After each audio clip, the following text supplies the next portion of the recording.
One tiny pricing mistake could be hiding your property from thousands of buyers on Rightmove, and fixing it takes about 2 minutes. So in this quick video, I'm going to show you how homes actually get offers, the small pricing tweak that helps more buyers find your home, and a few important caveats before you go changing anything. So first, let me show you how homes actually get offers. So first, people see your listing somewhere, i.e. on Rightmove. Next, some of those people will click into the listing to see more. Some of those are going to pick up the phone and call and book a viewing, and eventually some of those people will offer. Now, we want lots of offers, and so we need lots of people at the start to see our listing in the first place. And here's where the opportunity is for us. So Rightmove say there's one simple pricing tweak that can get us 11% more people to see our listing. It has nothing to do with fancy marketing tricks or buyer psychology. It has everything to do with simply how people actually use Rightmove.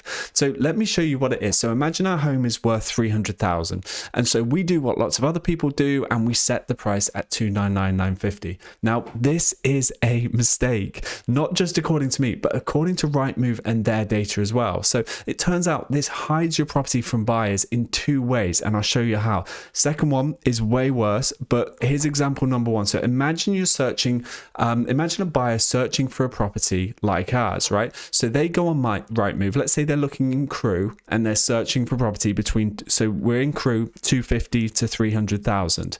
And note where our property is here. So these show in price order. So if we're priced at 299,950, we're not even on the first page here.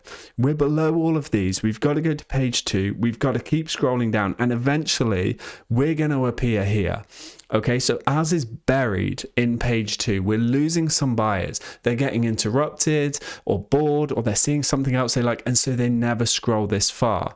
And so as it's only a few buyers that we're losing, it's some percentage, but as smart sellers, we can just tweak our price, jump the queue up to the top of the list by going dead on 300,000 instead of 299,950. That is a quick win that will help more buyers see our listing. But let me show you example number 2, because this is way worse. So let's say another buyer with slightly bigger budget searches from 300 to 325. Okay, so we'll tweak our price. This is someone with a bit more money to spend. The problem here is our property is never going to show up. If we go all the way to the bottom, and even we'll jump to the last page and we'll go to the bottom of this, the listings stop at 300.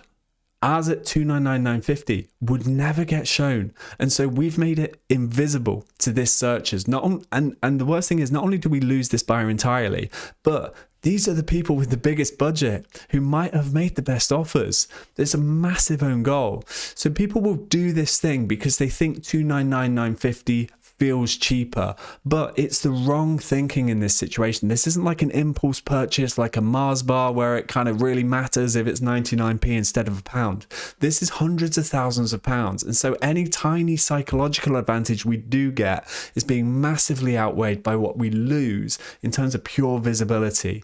Now, there are a few important caveats here. So first, this is not a silver bullet.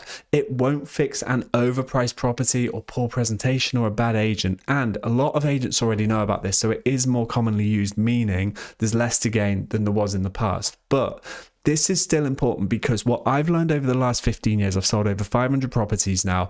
Property selling is a game of marginal gains, tiny improvements at every part of the process that end up massively stacking the odds in our favor.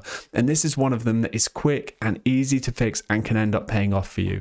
So actions, we can do this now. So first of all, check Rightmove search bands around your current price. Note there are 55 different prices to choose from. So you can see them here, way more of them than you might think. Feel free to pause. If you're on mobile, I apologize, but you can check it on Rightmove as well if you need to. Next, see where your listing sits around those price brackets, and then decide if a change makes sense for you. If it does, call your agent, tweak the price, and go from there. So over the years, I found hundreds of little details like this that help us speed up house sales, stop them falling through, help sell for more money, and so on. And I'll keep covering them here on this channel. But if you'd like my team and I to just sell your house for you, there's a link in the description where you can learn about our accelerated sale process and apply online to see if we can help. This is stuff some people say about our service. Otherwise, if you are happy handling it yourself, then maybe you're here because knows your home isn't getting enough interest at the moment? Well, this video was about getting a few more people to see our listing in the first place, but there is a major issue I see every week that stops buyers clicking into your listing entirely. So watch this next video where I'll break down what it is, why it matters, and the easy fix for that as well.